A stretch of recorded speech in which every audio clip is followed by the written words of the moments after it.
अनकहा इसका चैप्टर 4। कुणाल की मम्मी ने मुस्कुराते हुए कहा, अरे नहीं, अभी तुम्हारे पापा तैयार होकर आए नहीं, तुम तो बड़ी जल्दी उठ गए। आज बड़े एक्साइटेड लग रहे हो जाने के लिए।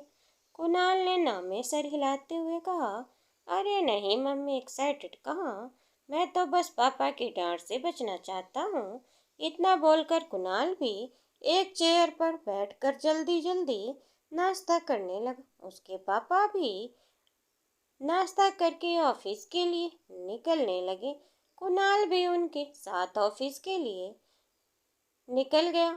कुणाल की मम्मी कपिल से बोली, जल्दी से नाश्ता करो, तुम्हारी स्कूल बस आने वाली है। स्नेहा ने नाश्ता फिनिश करके अपना पेन बैग उठाया और अपने कॉलेज के लिए निकल गई। घर के बाहर ही उसे अंजलि मिली। अंजलि ने जैसे ही स्नेहा को देखा, वह उसका हाथ पकड़ते हुए बोली, यार स्नेहा, मेरी आज के एग्जाम भी ज़्यादा तैयारी नहीं हो पाई, तुम मुझे थोड़ा हेल्प कर देना। स्नेहा ने हाँ में अपना सिर हिलाते हुए कहा, चल अच्छा ठीक है बाबा, कर दूंगी तेरी हेल्प। अब जल्दी चल।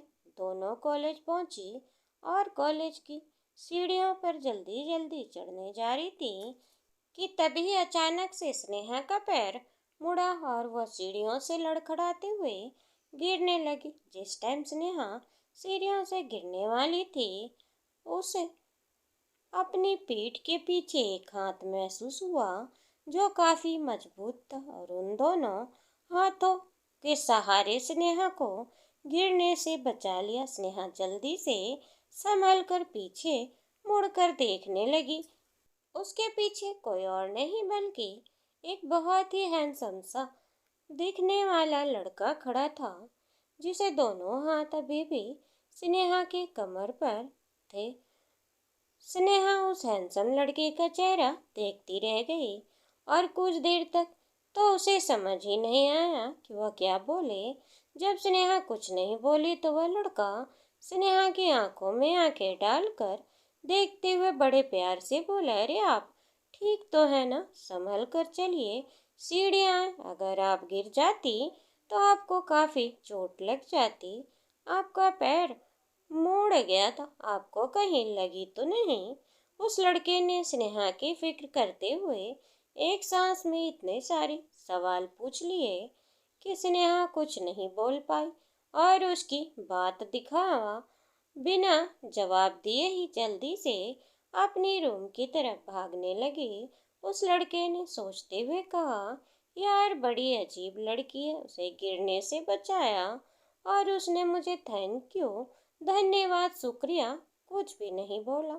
खैर छोड़ो, मुझे क्या, इतना बोलकर लड़का वहां से चला गया। स्नेहा का पेपर खत्म हुआ, क्लासरूम से बाहर निकली और अंजलि के साथ घर वापस जाने के लिए मुड़ी। तभी कॉलेज के मेन गेट के पास अंजलि किसी को देखकर रुक गई। वह उसकी एक क्लासमेट थी जो गेट के पास ही खड़ी है। अंजलि उसके पास जाकर पूछा, क्या हुआ रुखसार, तुम यहाँ गेट के पास क्यों खड़ी हो, घर नहीं जाना क्या तुम्हें? रुखसार ने कहा, अरे नहीं यार अंजलि, बस अपने भाई का इंतजार कर रही हूँ। अंजलि ने कहा, अच्छा।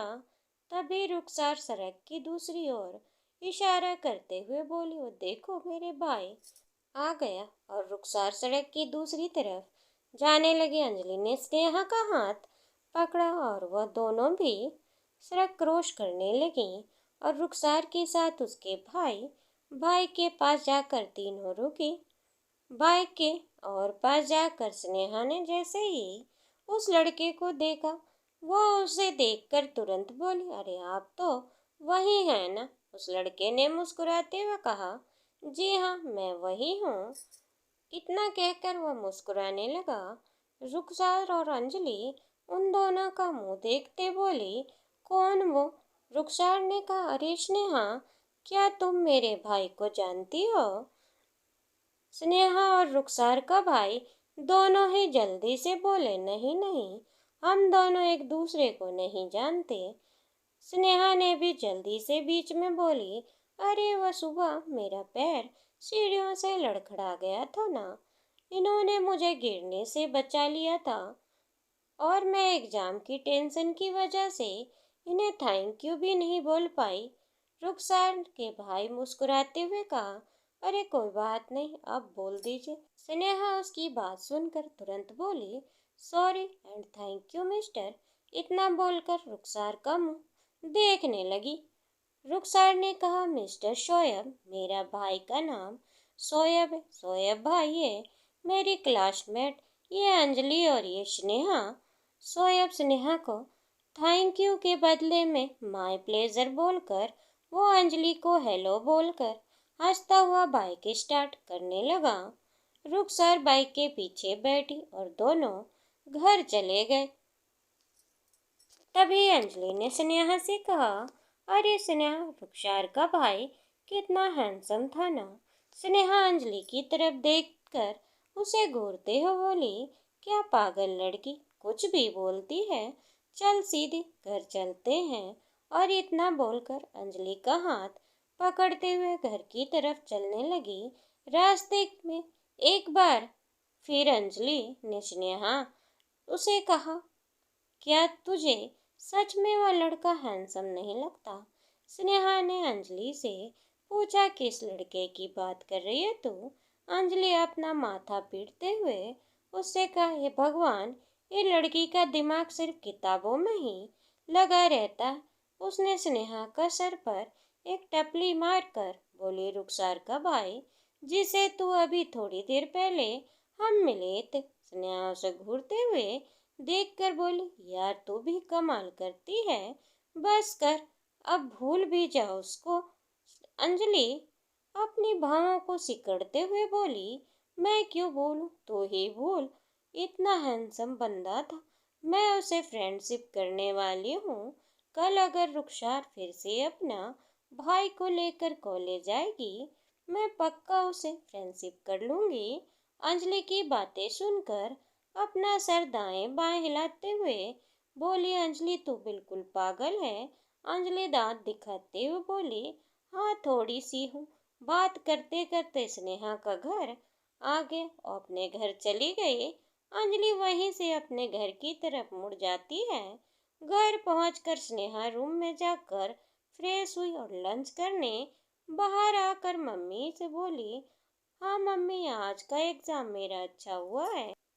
और लंच करके अपने रूम में थोड़ी देर रेस्ट करने के लिए चली गई। रूम में जाकर स्नेहा अपने मन में बोली, ये अंजलि कितनी झल्ली है बेचारी, रुखसार के भाई के पीछे ही पड़ गई। भगवान बचाए उस बेचारे को।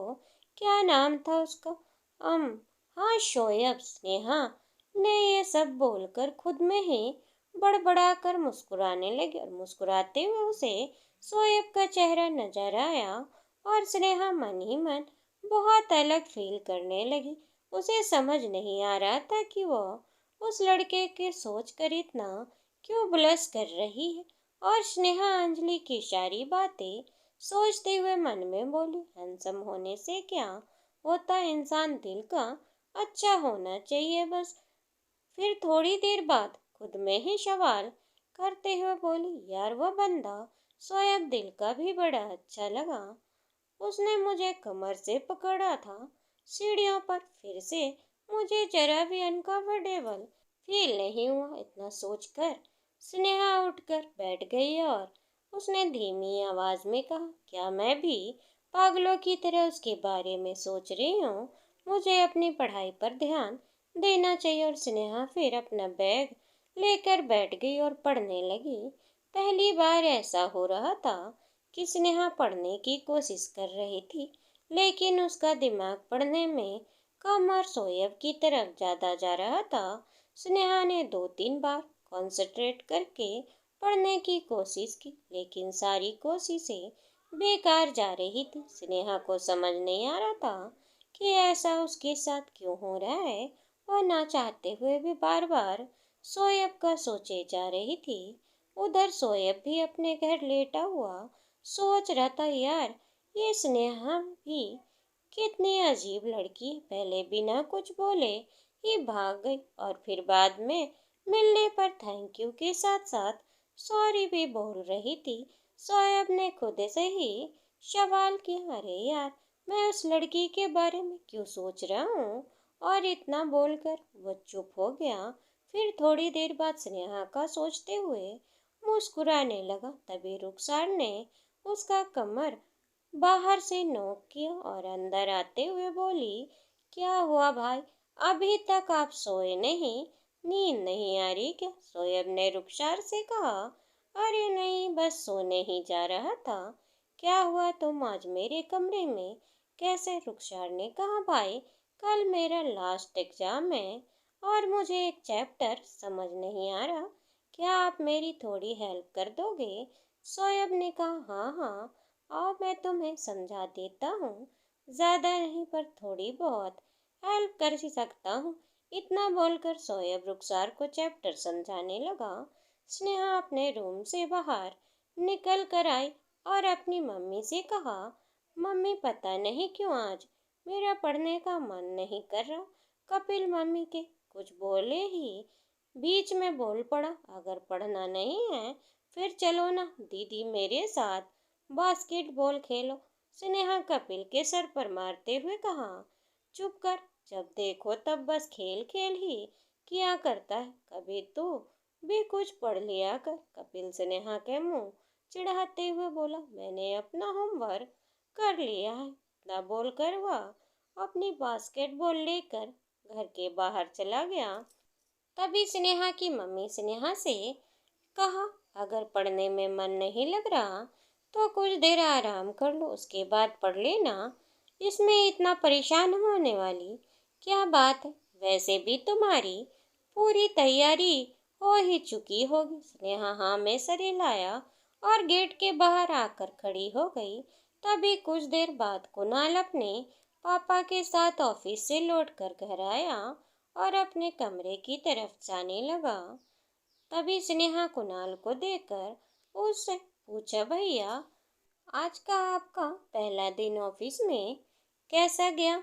कुणाल कुछ नहीं बोला, सीधे अपने रूम में चला जाता है। स्नेहा अपने मन में बोली, पता नहीं भैया को क्या हुआ, बिना मेरी बात का जवाब दिए ही चले गए। और स्नेहा अपने पापा को देखकर मुस्कुराने लगी और उसके पापा ने स्नेहा को देखकर कहा, क्या हुआ बेटा, यहाँ गेट पर क्यों खड़ी हो?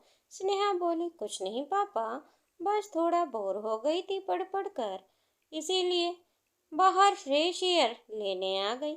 उसके पापा कुछ नहीं बोले और अंदर जाकर बैठ गए। तभी स्नेहा की मम्मी एक गिलास पानी लाकर उनके आगे टेबल पर रख देती है। किचन में वापस चली जाती है। कुणाल की मम्मी कुणाल की तरफ देखते हुए पूछा, बताओ कुणाल, आज तुम्हारा ऑफिस का पहला दिन कैसा गया? कुणाल अपने पापा की तरफ देख रहा था और उसने अपनी नजरें नीचे झुका ली। स्नेहा के मम्मी पापा की तरफ इशारा करके पूछा, क्या हुआ जी? कुणाल के पापा बिल्कुल सीरियस होकर बोले, तुम्हारा लाड साहब से एक प्रेजेंटेशन ठीक से नहीं बनी। इतना समझाने के बावजूद भी उनके दिमाग में कुछ नहीं आया। मैंने इनको इतना समझाया फिर भी सारी प्रेजेंटेशन खराब करके रख दी। पहले ही मेरा काम इतना ज़्यादा था, उनकी वजह से और बढ़ गया। कुणाल ने अपनी नज़रें नीचे झुकाकर सुन रहा था। तभी कुणाल की मम्मी बड़े प्यार से बोली, अरे आप भी कमाल करते हैं, बच्चों का पहला दिन ऑफिस में और आपने पूरी प्रेजेंटेशन थमा दी। उसके हाथ में कुछ थोड़ा बहुत काम देते, धीरे धीरे ही उसे समझ में आएगा। ऐसे अचानक से इतना सारा काम अगर आप एक साथ देंगे तो वो कहाँ कर पाएगा? कुणाल के पापा ने कहा, तुमने कुछ ज़्यादा ही अपने लड़के को सिर पर चढ़ा रखा है, वरना इनके जैसे बहुत हैं ऑफिसों में और इससे ज़्यादा काम करते हैं। कुणाल की मम्मी ने उन्हें समझाते हुए कहा, अच्छा चलिए ठीक है, सब बातें बाद में करिएगा, पहले खाना खा लेते हैं। तभी वह खाना खाने लगते हैं। कुणाल का मूड पहले ही बहुत खराब रहता है। वह थोड़ा बहुत खाकर उठ गया। ये देखकर कुणाल की मम्मी समझ जाती है कि कुणाल आज बहुत ज़्यादा अपसेट है। अगले दिन सुबह उठकर स्नेहा कॉलेज के लिए तैयार हुई और कॉलेज पहुंचकर अंजलि का वेट करने लगी। वहीं गेट पर ही खड़ी हो गई। स्नेहा अपने मन में कहा, अंजलि वैसे इतना लेट कभी नहीं करती, लेकिन आज पता नहीं क्या हो गया है, इतना लेट हो गई है आज। स्नेहा अपनी घड़ी की तरफ देखने लगी, तभी स्नेहा के सामने एक बाइक आकर रुकी। उस बाइक से रुखसार उतरी और उसने स्नेहा को अकेले खड़ा देखकर पूछा, क्या हुआ स्नेहा, तुम गेट के बाहर क्यों खड़ी हो? चलो क्लासरूम में चलते हैं। स्नेहा परेशान होते हुए उससे कहा, अरे यार पता नहीं अंजलि कहाँ है, अभी तक आई ही नहीं। वैसे भी कि इतना लेट नहीं करती, पता नहीं कहाँ रह गई। तभी सोयब अपना हेलमेट उतार कर स्नेहा की तरफ देखने लगा। स्नेहा भी उसे देख रही थी। सोयब ने उसकी तरफ देखकर मुस्कुरा दिया। स्नेहा अपनी नजरें चुराने की कोशिश करते हुए रुखसार से बोली, यार तू अपने भाई का फोन लेकर मुझे दे सकती है क्या? मैं अंजलि के घर कॉल करके उसे पूछ लूं वह इतनी देर क्यों लगा रही है। रुखसार अपने भाई से बोली, सोयब भाई 2 मिनट के लिए अपना फोन दीजिए। सोयब तुरंत अपना फोन निकाला और रुखसार को दे दिया। रुखसार ने स्नेहा को फोन दिया। वह तुरंत अंजलि के घर का नंबर मिलाने लगी। सोयब ने स्नेहा की तरफ देखते हुए अपने मन में कहा, स्नेहा जी कितनी अच्छी हैं, अपनी फ्रेंड के लिए कितना परेशान हो रही हैं। आजकल ऐसे फ्रेंड जल्दी नहीं मिलते। अंजलि की मम्मी ने फोन उठाते हुए कहा, कौन? स्नेहा जल्दी से बोले, आंटी मैं स्नेहा बोल रही हूँ। अंजलि अभी तक कॉलेज क्यों नहीं आई? एंट्री बंद होने वाली ही है। अंजलि की मम्मी ने कहा, अरे बेटा निकल गई है। अंजलि बस पहुंच ही रही होगी, आज उसे उठने में थोड़ी देर हो गई थी, इसलिए। स्नेहा ओके बोलकर कॉल काट देती है और सोहेब को फोन देती है। सोहेब फोन को पकड़ ही रहा था कि तभी सोहेब का हाथ स्नेहा के हाथ छू गया। सोहेब स्नेहा के बड़ी प्यार भरी नजरों से देखने लगा। दोस्तों उम्मीद करती हूँ आपको हमारी कहानी पसंद आई होगी। कहानी पसंद आई हो तो वीडियो को लाइक करें और चैनल पर नए हों तो चैनल को सब्सक्राइब करें और हाँ नोटिफिकेशन बेल को ज़रूर दबाएं ताकि अगली अपडेट सबसे पहले आपको मिले। अगला वीडियो देखने के लिए धन्यवाद।